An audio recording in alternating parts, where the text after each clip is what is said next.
It was 10:31 when my phone buzzed. Emergency alert. Do not enter underground structures such as basements. Stay above ground until the all clear. My husband looked up from his phone and stared at me. Did you just get a... Yeah. That's creepy, I said, glancing at the stairs. Our kid had fallen asleep for the night about an hour ago. What do you think's going on? I don't know, he replied. Could it be like a gas leak? Radon or something? We had a radon pump in our basement since we had moved here. Maybe there was some weird influx of it or something. I ran up the stairs to check on our 5-year-old daughter as Luke flicked on the TV. Grace was sleeping peacefully, her blanket wrapped around her. I made sure that she was breathing, comfortable, totally fine before heading back downstairs. When I did, Luke was glued to the TV, which said the same thing. A black screen, pixelated white letters, blocky colors jittering along the top and bottom of the screen. Emergency alert. Do not enter underground structures. Maybe we should get out of here, I said. But it's late and Grace has school tomorrow. Yeah, so? We'll miss school. We can go to my mom's. Luke crossed his arms and stared at the TV. He then flicked to CNN and other news channels, but whatever was happening here must have been local, because it was the same political drivel re-airing from earlier in the day. There is not a blip of the emergency alert anywhere except the local news channel. I pulled out my phone and did some Google searches. Nothing came up. So I shot off a text to Lacey, the mom of one of Grace's friends, who lived in the next development over. We had only lived here since the school year had started, so it's not like I had a whole network of people to ask. She didn't respond. I think we should, I said, grabbing a duffel bag out of the closet. What about work? Don't you work remotely on Mondays anyway? Yeah, but... I walked over to our basement door. The chain was latched. I hurried into the kitchen, opened the drawer, and pulled out some postal tape. What are you doing? If it's radon or something, I don't want that stuff all in our house, I said, crouching along the bottom and taping the crack under the door. I think that they would evacuate us if that were the case. I looked up at him as I yanked another long piece of tape off the roll. Okay, so what do you think it is? He shrugged. When I had taped all the cracks, I brought the duffel bag upstairs, filled it with a few random outfits for me and Grace, along with my laptop and a few of her favorite dolls. And then I grabbed the cooler and loaded our leftover pasta and yogurts into it. Within 10 minutes, I was ready to go out the door. I'll pack up the car. Can you go and grab Grace? I asked. Luke went upstairs. I walked down the driveway, weighed down with bags. It was a chilly and clear night. Stars twinkled high above me. The street was exceedingly quiet, the tall, scraggly pines of the surrounding pine barrens stretching up to the sky. I heard the echo of a dog barking somewhere. If everybody got the alert, wouldn't there be more people deciding to leave? I glanced at the house across the street. It was completely dark except for the light above the garage that flicked on when I came out of the house. I opened the back hatch and threw our stuff in. Luke came out after, carrying Grace, wrapped in blankets. She blinked sleepily. I strapped her in and Luke grabbed some stuff, and then we were pulling out of the driveway on the road to my mom's house an hour away. She fell back asleep. I told Luke, watching her face flick into view with the light of the passing street lamps. Good. My phone buzzed. I reached for it. Emergency alert. Your phone's GPS indicates that you're leaving city limits. We do not recommend evacuating. Please return home and stay above ground. What the heck? I whispered. What? Luke asked. There's another alert. It's saying it knows that we're leaving. It's tracking our GPS and it's telling us to stay. Luke glanced at my phone. Wait, seriously? Yeah. That data's supposed to be private, he said. Isn't it? I would think so unless, I don't know, maybe there's some emergency protocols that allow the FBI to access it or something. We fell into uncomfortable silence. Luke clicked on the turn signal and switched lanes. You don't want me to turn around, right? He asked quietly. I glanced down at my phone. No, I don't. The highway was empty, not a single car in sight. That made me uneasy. I mean, surely other people would be evacuating, unless they were all actually obeying the second message. But who even trusts the government these days? I did another Google search. No results popped up. I refreshed over and over again. Wouldn't something be on the internet by now? We were 5 miles out of town now. I should be relieved, but I wasn't. I leaned against the window. The cold glass pressed against my forehead. The pine trees flashed by, skinny and tilted, and then gave way to a charred and barren patch of forest. Both sides of the highway were burnt to the ground. I had read somewhere that some pine cones only opened in extreme temperatures, like from a wildfire. Fires and regrowth were part of the cycle here, part of the ecosystem, in flux between death and rebirth like a phoenix. My phone buzzed, and my heart dropped, but it wasn't an alert. It was a text from Lacey. Only 2 words. What alert? My fingers raced across the screen. Didn't you get an emergency alert saying to stay above ground? No. Lacey didn't get an alert, I said. Luke paused. What? What if the alerts were only sent to our phones? I asked, my voice shaking. I glanced back at Grace, still peacefully asleep, head lolling softly from each bump of the car. Luke shook his head. That's crazy. Nobody can send messages like that. Just the government or whatever. What if it's a trap? My voice shook harder. What if the only safe place was our basement? That's just your OCD talking, he said softly and emphatically. We're doing the right thing. There's something weird going on in town, like a gas leak, and we got out. That's obviously the safest thing to do. I stared out at the charred pines. There were a few that hadn't burnt up, standing tall and stilted in the darkness. I stared out at them, wondering why they were spared. One of them moved. What the? The car screeched to a stop. My body lurched forward, the seatbelt locked, keeping my head from hitting the dash. Sorry, that deer just... His voice died in his throat. We both stared at the lower legs of something illuminated in the headlights. Thin and spindly, but definitely not a deer's. They ended in twisted toes, not hooves, and extended several feet up into the darkness. Silhouetted against the starry sky beyond the reach of our headlights, I could see something tall and spindly, skeletal, crisscrossing lines of bones or sticks or something else entirely. As I stared at it, as it stared at me, a wave of dizziness washed through me. The world seemed to tilt on its axis. Weight pressed down on my head, and immense pressure bearing down on me. Thwack! Something at the side of the car with incredible force. The entire car rocked on its wheels. I screamed. Thwack!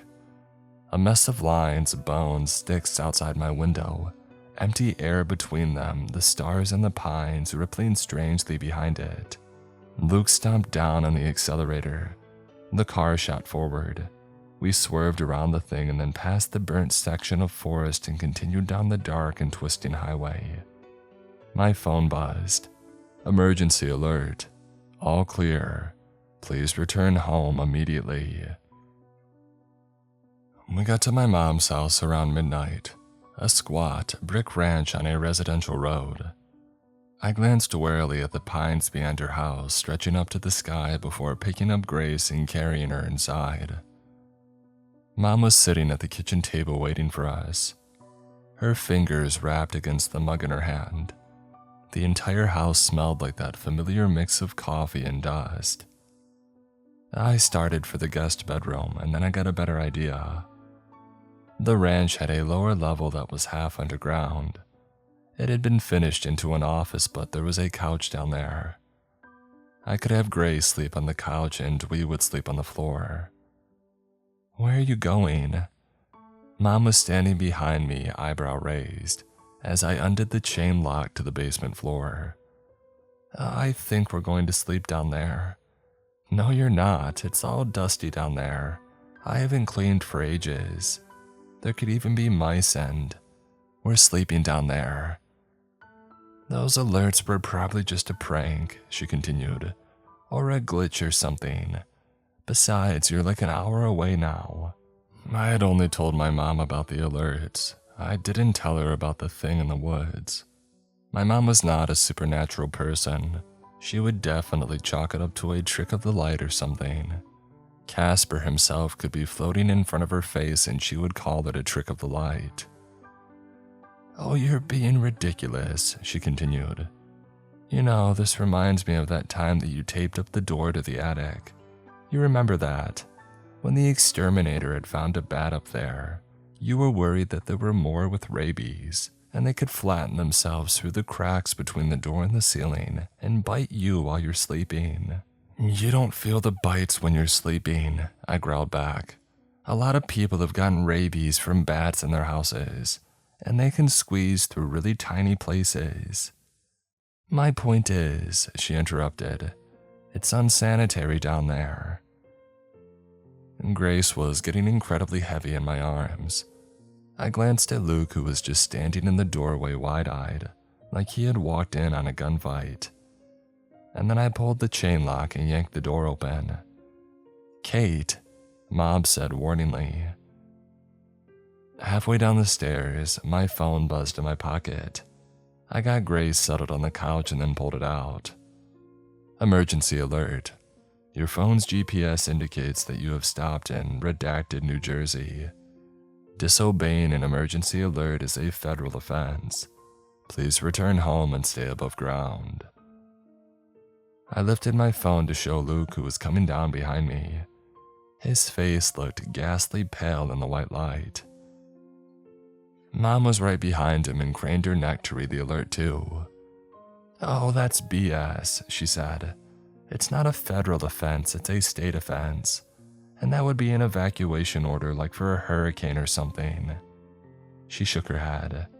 "You know what this sounds like? One of those scammers. I got a call from someone claiming to be my grandson." "It's not a scam," Luke interrupted without elaborating. And then he worked in silence, putting the blanket over Grace and getting her comfortable. I flicked on the light and checked for mouse droppings, but I didn't see any. "I'll get the rest of our stuff," he said, leaving my mom and I alone. Her expression softened as she looked down at Grace, at her perfect little face. "Do you need anything else?" "No, I don't think so." She nodded and went back upstairs. I glanced around. The office stuff was in the leftmost corner, the desk covered with papers and a single photo of my dad. He had been gone for 7 years now, and it seemed like every year, more and more of his stuff got tucked away, moved downstairs, shoved into storage. I swallowed down the feeling and glanced around the rest of the room. The door next to the desk led to the unfinished storage area. On the other end of the basement was a sliding glass door that led out into the backyard. I didn't like that at all. We were technically underground where we stood, but the rightmost corner with the door was above ground. Did that mean that we were still vulnerable? Those things couldn't fit through a glass door, I thought, but they couldn't fit through a normal door either, and apparently we wouldn't have been safe in our own home. I stared out the glass door, afraid that I might see one of them out there. Maybe this was a bad idea to stay here. We were an hour away, sure, but the pines were still right at our door. Not officially the Pine Barrens, but the surrounding pinelands ecosystem, which was almost the same thing. If those things came from the Barrens, they were only in the burned areas, I reminded myself. I imagined a pine cone spiraling in midair, petals opening as fire raged around it, and skeletons made of sticks prying their way out of the thing, creeping along the ground and stretching and growing towards the sky. Were there any maps of the burned areas? I pulled up Google Maps looking for the blackened areas, but the information would be out of date, wouldn't it? My phone buzzed. I expected another alert, but it was a text from Lacey instead. My friend Rochelle got the same alert that you did, by the way. Super weird. My heart dropped. And did Rochelle, whoever she was, listen to it? Tell her not to listen to the alert, I started typing. It's a trap. And then I realized how unhinged that sounded. I didn't even know Lacey that well. I thought for a second and then typed a new message. Can you give me your number? I want to ask her about it. It's pretty weird that it targeted both of us and no one else. Sure, let me ask her, was the reply. As I waited, Luke came back down the stairs carrying our stuff, computer cords and stuff nearly falling out of his arms. Someone else got the alert, I whispered. One of Lacey's friends. Really? Yeah, I asked for her number. A minute later, the number came in. I dialed it immediately. On the third ring, she picked up. Hello? Hi, this is, Kate, Lacey's friend. I started awkwardly. We got the emergency alert too, but we think that it's a trap. There's something off about it. A pause. But it came from the government. How could it be a trap? It seems like nobody else is getting it. When alerts are sent out like that, they're sent to all the phones in a certain location. It doesn't make sense. Yeah, I don't know, it's weird. Well, we were just about to go to bed here, so I'd better go. Wait, I think the basement is safe and everything else isn't, I said quickly. I think someone's trying to lure people into staying above ground. Okay, maybe, she said unconvincingly. Look, I gotta go, sorry. A few seconds later, the call ended. Oh crap. She didn't believe me, I said, looking up at Luke, my lip trembling. She and her kids and her family, they're all going to. Hey, you tried, he said, wrapping his arms around me. That's the best you can do. I couldn't help it. I cried as we lay on a blanket on the floor and got ready to sleep next to Grace. I looked down at her perfect little face, and then Luke and I snuggled under the blankets together. Hey, kiddo. I woke up with a start. For a second, I thought I was in my own bed, but then the roughness of the carpet, the aching in my back, it brought me back to reality. My father's voice, rough and warm, lingered from the dream. I could almost feel his arms around me, the summer sunlight beating down on us as we played at the creek behind the house. I rolled over to check on Grace. Her eyes were wide open. She was staring behind me, at the sliding glass door. Slowly, she raised a hand and pointed over my shoulder. I turned around. There was something twisting and turning, contorting itself, trying to get in through the sliding glass door like a dog through a cat door. It did it silently except for a low clicking sound, like the popping of joints. All the blood drained from my face. Dark, sinewy legs like spider legs, twisting and turning in the moonlight, squeezing itself ever so slowly through the hole that it made. I now saw the shattered glass scattering the floor. I grabbed Luke and shook him. Luke! The thing fell still. I couldn't see eyes or a face, but I felt it in my gut. It was staring at me. Dizziness swept over me. I stumbled forward, losing my balance. It was like I was standing on the deck of a boat. The ground seemed to shift and tilt underneath me. I just wanted to lie down until the world stopped turning.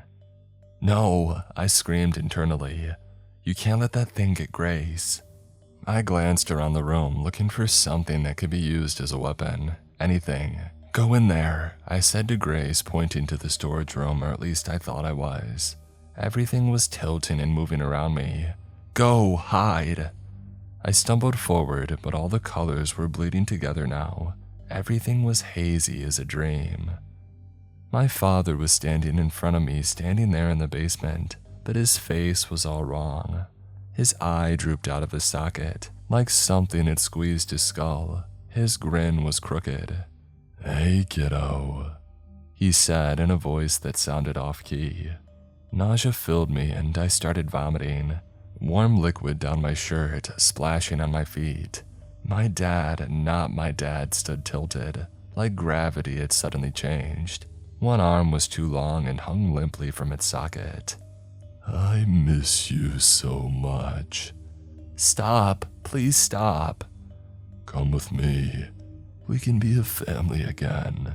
Stop. I never got to meet Grace. Wouldn't it be so wonderful for me to finally meet her? The world tilted and shifted. I stared at my father, his left eye drooping like jelly. His crooked smile, his gaunt face, his limp arms. I opened my mouth. Hot pain shot up my shoulder. I fell to my knees instantly. I tried to cry out, to say stop again, to tell Grace to run for her life, but all that came out was a scream of pain, and another and another. When I finally opened my eyes, the world had stopped tilting. Luke was dragging me across the floor back from the glass window. Grace was peeking out of the storage area, terrified. I touched my shoulder, stinging with pain. My fingers came away red. It bit me. I'm dying. What?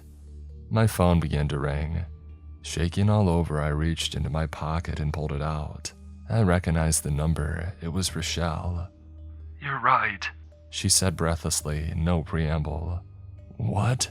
I asked, my voice hoarse. About the alert. My husband, he has some friends who work with cell phones and stuff, and She took a deep breath, trying to steady her voice. They trace the signal. It's not coming from the government or the town hall or whatever. I chewed my lip and held my breath. It's coming from the middle of the woods.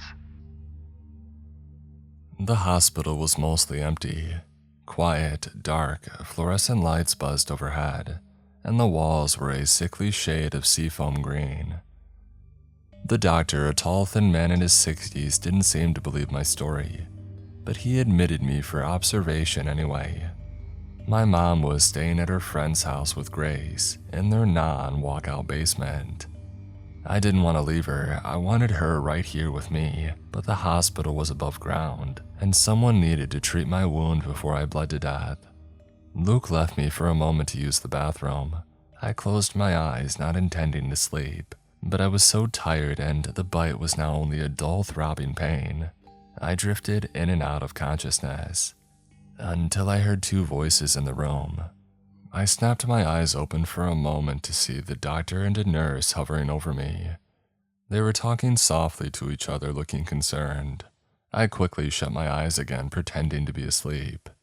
I caught a bit of their conversation. It's just like that man, the nurse whispered. The one that was admitted last night. John something. A pause. I know. What do you think this is? I don't know, Rita. I really don't. Do you think that we should give her a diazepam, preventatively? The nurse asked. The other one, he screams so much. The family will ask questions. There's no reason for her to be on diazepam for an animal bite. Well, they'll ask questions when she's dead, too. The nurse snapped back.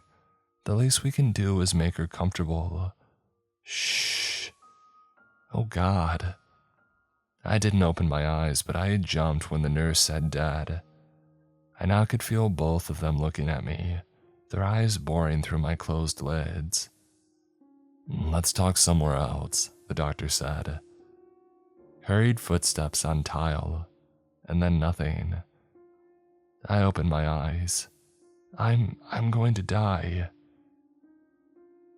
I don't know how long I lay there wallowing in my own misery, but footsteps jolted me awake. Luke was walking back in. How's the pain now? Bad. I told him what I had overheard, my voice quivering. That doesn't mean anything, he said, but I could hear the concern in his voice. We're going to get you out of here and everything's going to go back to normal. The mayor or whatever will release some statement about a faulty alert system, and... Stop. He looked at me warily but shut up. The two of us sat in silence. A few times Luke opened his mouth looking like he was going to say something but then quickly shut it again. Footsteps pattered by outside in the hallway. The tinny sounds of the TV droned on in the corner. I'm going to call Rochelle, I told him. The line rang 3 times before she picked up. I told her everything about the bite, about the things that I saw. I was afraid of sounding crazy, but when I had finally finished, she sounded like she was crying on the other end. I saw my baby, she said in a low tone, barely above a whisper. I had a miscarriage at 14 weeks, and I saw this little basket with a tiny pink thing bundled up inside, and I heard her cry. Her voice broke. I knew it wasn't real, but I still went toward it, before Ravi pulled me back. I'm so sorry, I said, the phone trembling in my hands. Thank you. But it didn't hurt you, right? Bite you or claw you? No, I don't think so. The silence stretched out between us. So what do we do? I asked. Just run from it forever. I've been talking to someone who knows about this more than we do. Maybe I should come see you. What hospital are you at? She told me that you would be there in an hour. Rochelle was a short, thin woman with brown skin and thick-framed glasses. She wore a t-shirt with some sort of video game reference on it and faded jeans. As she hurried in, she was wringing her hands, twisting them over and over again. Following after her was a woman in her 50s. Her salt and pepper hair was cropped short and her skin was deathly pale, like she had never seen the sun. This is Jamie, Rochelle said, gesturing to the older woman. She's a professor and specializes in this kind of stuff. I've been talking to her for the past few hours and she wanted to see you. This kind of stuff.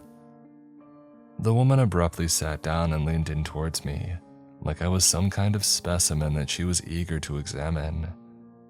You know what's going on here? I asked, as she stared at my shoulder in a way that made me extremely uncomfortable. Well, yes, sort of. Have you ever heard of something called speculative evolution? No, I replied. Okay, it's reconstructing what kinds of creatures would evolve under different circumstances. Maybe an amphibian would evolve to have wings like a bat, for example, if insects didn't hover around ponds. You see what I mean? I guess. We also try to construct what animals might look like millions of years from now, or humans. What kind of things will evolve under the pressure of modern humanity, modern technology? There's already some of it happening. The bedbugs in New York City are hundreds of times more resistant to pesticides than the ones in Florida are. And deer are more skittish than they were 10 years ago because cars kept hitting them. Okay. I had no idea where she was going with this. You haven't seen that image of what humans would look like if they were evolved to survive car crashes. The man has like no neck and lots of fat to cushion the impact. No?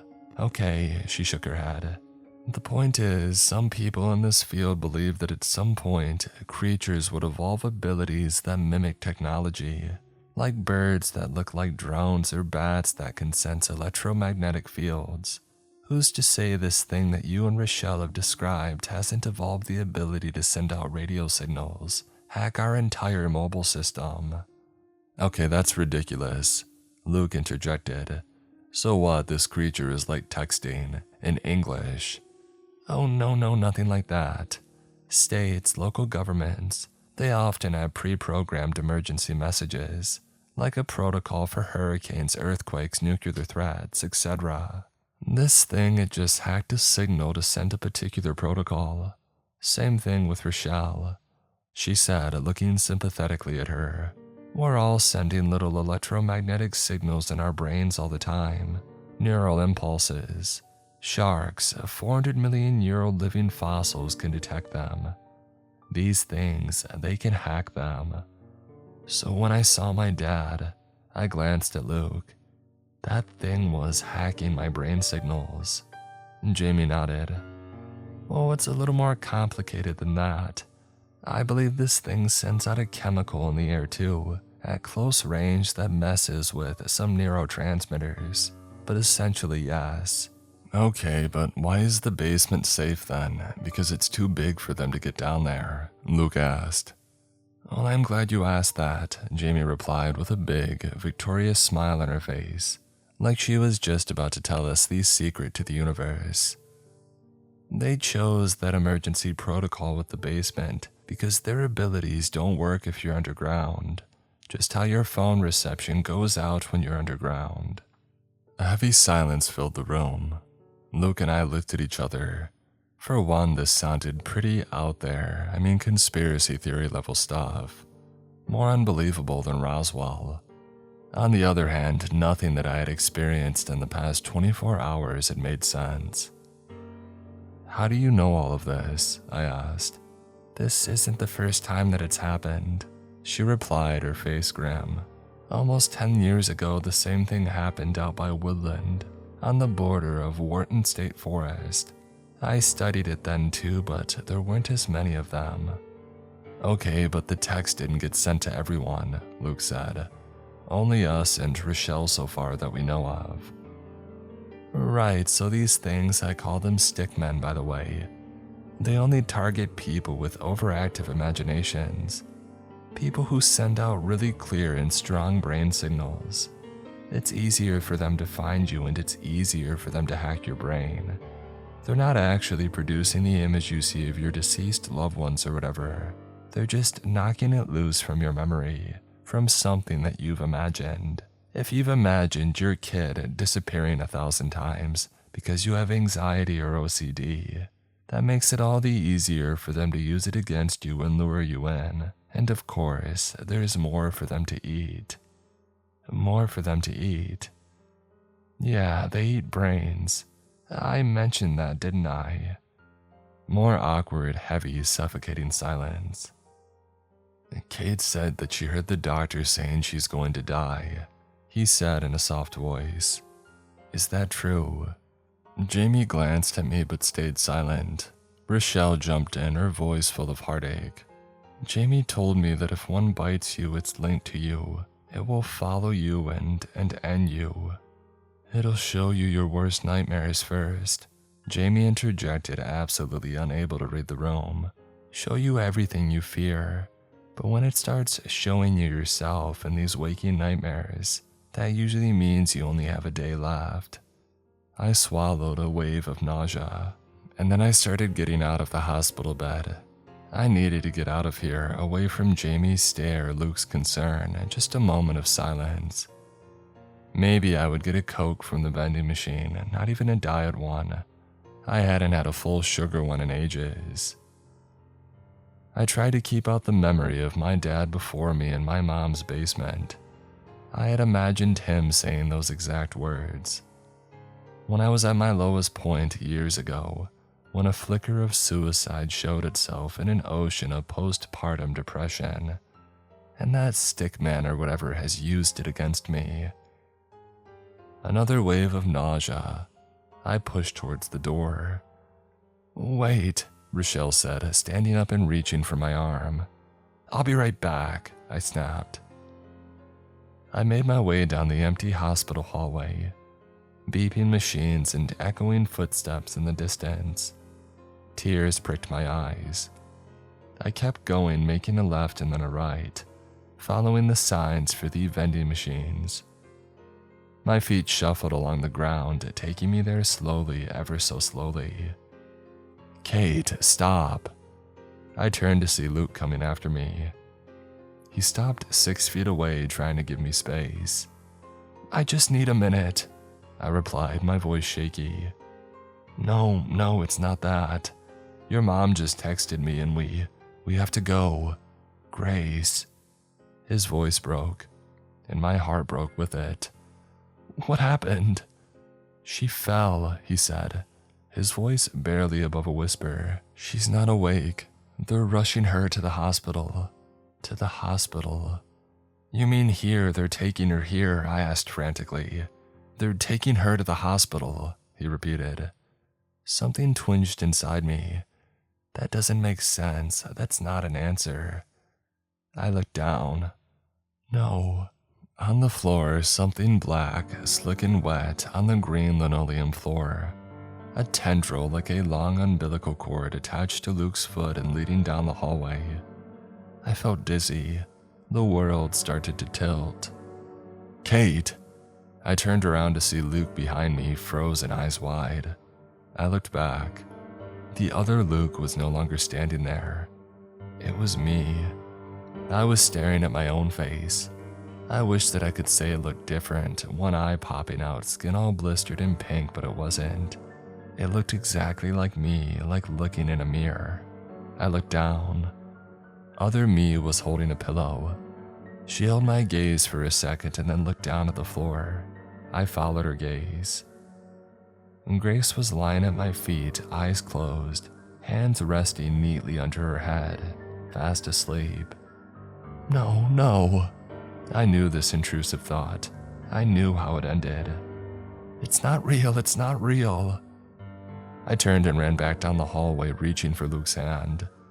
Rustling behind me, I couldn't look back. I couldn't. Luke pulled me into the room and I followed, breathless. "We have to get underground, it's here." Rochelle and Jamie looked at me, and then they looked at the floor. For a second, I thought I was going to see my worst nightmare, but instead, I looked down to see blood dripping off my arm, seeping through my shirt, traveling in wet, soaky rivulets, dripping to the floor. Jamie shot up and walked over to me. Gently, she pushed back the cloth of my shirt, exposing the wound at my shoulder.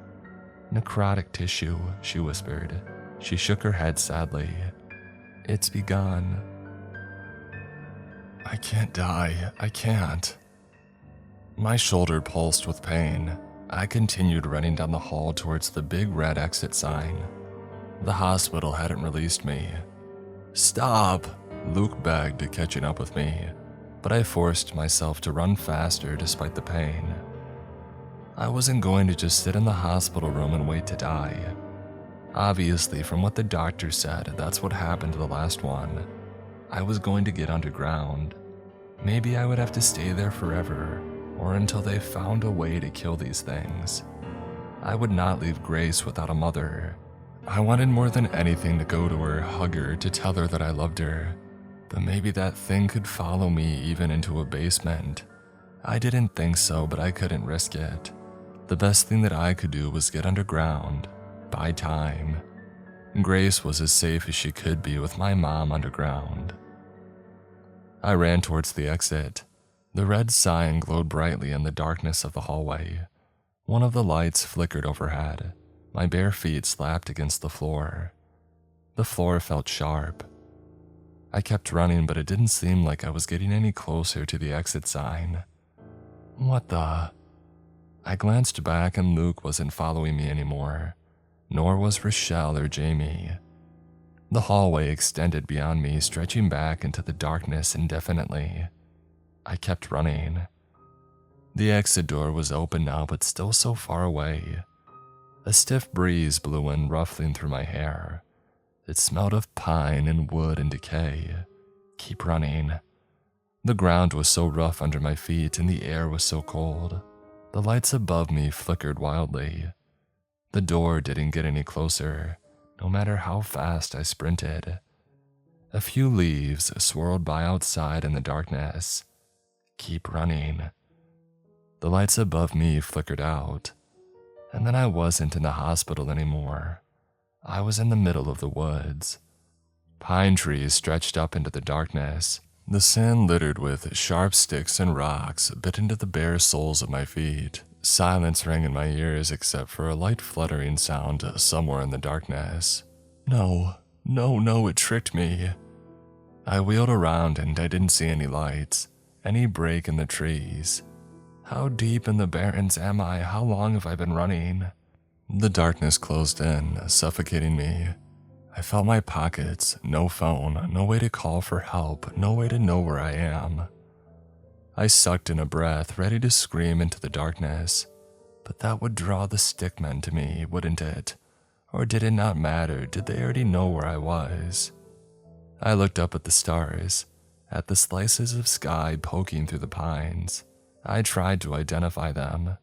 Is that Cassiopeia? But I didn't know anything about how to tell directions from the stars. Besides, the pines blocked out most of the sky anyway. No, wait, that's not the way to do this. I ran in here and my legs didn't feel that sore. Even though it must have distorted time, I had only felt like I was running for a minute. If I had run 10 miles into the barrens, I would have known. I just needed to figure out what direction I had come from. I wheeled around trying to look for footprints, flattened vegetation, any sign of where I had come from. But it was pitch dark out and I didn't have any source of light. There was moonlight enough to see so that I didn't smack into a tree, but not enough to look for footprints in the sand. I stared at the trees, but the branches were up too high and too thin to support my weight. I couldn't climb them to get a better vantage point. I ransacked my pockets again. Nothing. And so I started off in a random direction. Sticks stabbed at my feet. Pebbles rolled underneath my toes. I kept walking forward trying to keep a straight line. The Pine Barrens is 1,000,000 acres, but an acre wasn't that many square miles. I remembered that from somewhere. I tried to focus on doing the math. If I was in the center and I walked in a random direction, how long would it take me to get to the edge? 5 hours or 10, maybe more than that. And of course I had heard the stories. Even without the stickmen, the Pine Barrens were deadly enough. Carnivorous plants, rattlesnakes, and a way of turning people around. It was easy to get lost in the infinite pines. I thought of Grace, Luke telling her that I was gone, her crying and melting down. She needed me. Maybe years ago at that low point in my life right after Grace had been born, I wouldn't have been quite so panicked at the thought of dying. But I was panicking now. I picked up the pace. Sticks stabbed at my feet harder. I tried to keep a straight line, but it was so hard in the dark. And for all I knew, I was just walking deeper and deeper into the barrens. And then I saw it. A clearing. My heart soared. That must be where I came from. It was one of the burned areas. The fire had hollowed out a large clearing. It was lit in silver tones by the nearly full moon, no longer obscured. Some pines still stood, completely bare of needles, skeletal and black. Ash blackened to the pale sand beneath, the color of bone. A few pine saplings poked through the destruction, only inches tall. It was deathly silent. I'm never going to get out of here. I looked up at the blackened pines stretching up to the sky like fingers. Snap. I whirled around. Someone was standing at the edge of the trees, painted in all tones of gray from the moonlight and barely visible among them. I took off into a run, but in my panic I tripped. It felt like I was in slow motion. The sandy, ashy ground rose up to meet me. Pain shot up in my arms and my shoulders screamed in pain. Sticks scraped my cheek. More snapping. I scrambled up to see myself standing there, arms hanging limply at my sides, hair grazing my shoulders. "Let me go!" I screamed. My voice echoed and died into the forest. She stepped closer. I could hear, too, a wet smacking sound. There was another slimy black appendage attached to her feet, controlling her like she was a puppet. She canted her head at me and her lips split into an unnatural grin. I turned and tried to run again, but an intense wave of dizziness hit me. The ground tilted, heaviness pressed down on my head. My stomach lurched and I was vomiting, stumbling, tripping in my own puddle of vomit. "Stop," I croaked. I was lying on my back, warm, wet vomit soaking through the back of my shirt. Twisted black appendages were filling up the corners of my vision, melting in with the twisted black pines stretching up to the sky. The stars above me looked like shooting stars moving across the sky with how dizzy I was. The sky was replaced with my own face. Her hair hung onto my face, sticking to the sweat and the vomit. Her lips curled into a smile, and then her mouth began to open. Wider, wider, wider. Rows of sharp teeth like a lamprey's descending into the darkness of her throat. I tried to push it off, but my hands met slime. I was pinned by the creature, one of the stickmen. It was only her disembodied head hovering over me, attached to a tangled black mess of a creature. "They eat brains," Jamie's voice echoed in my head as the teeth loomed closer. So close that I couldn't see any of the barons anymore. "Grace, what's she going to do without me? She'll never recover. Her entire life will be ruined. I can't. I'm so sorry." And then I realized the stickmen were attracted to brain signals. What if I had done something that I had never done before? What if I just stopped thinking? I closed my eyes, ignored the warm, rotting breath on my face, ignored the slime seeping through my shirt, ignored thoughts of Grace. I used every last bit of my willpower to stop thinking. Nothing, a void, non-existence. A clicking sound came from above me. The creature began to shift its weight. I continued thinking about nothing, absolutely nothing. The creature pulled itself off of me. When I opened an eye, it no longer wore my head. It was twisting and turning, making clicking sounds, lifting some of its appendages in the air, as if confused, as if it thought I had escaped and it was trying to sense me out again. I lay there in the dark, burnt forest, thinking of nothing for seconds, minutes, hours. It was the hardest thing that I had ever done, pushing away thoughts of Grace, of my future, of hers. Pushing it all out and being empty. When the sun began to rise, I pulled myself up. The burnt forest was bathed in the pink hues of dawn. My skin was covered in vomit and black slime. My shoulders still throbbed with pain, and there was no sign of the stickman. It took me another few hours, but in the daylight, I was able to find my way back. After walking around in circles for a while, I caught a glimpse of a road through the trees. I had apparently fled the hospital and run a half-mile into the pine barrens across the street. Luke and the hospital staff were looking for me all night. I was reunited with Grace, and it was the happiest day of my life. I think that the stickman is still linked to me. We've been spending our nights in the basement where we've been totally safe. Rochelle, Jamie, and I have been working together to figure out how to kill it for good. Some guy online from the incident 10 years ago claims that drowning them works. But for now, I am content to be home and be safe, even if it isn't forever, and a million bad things are waiting to happen.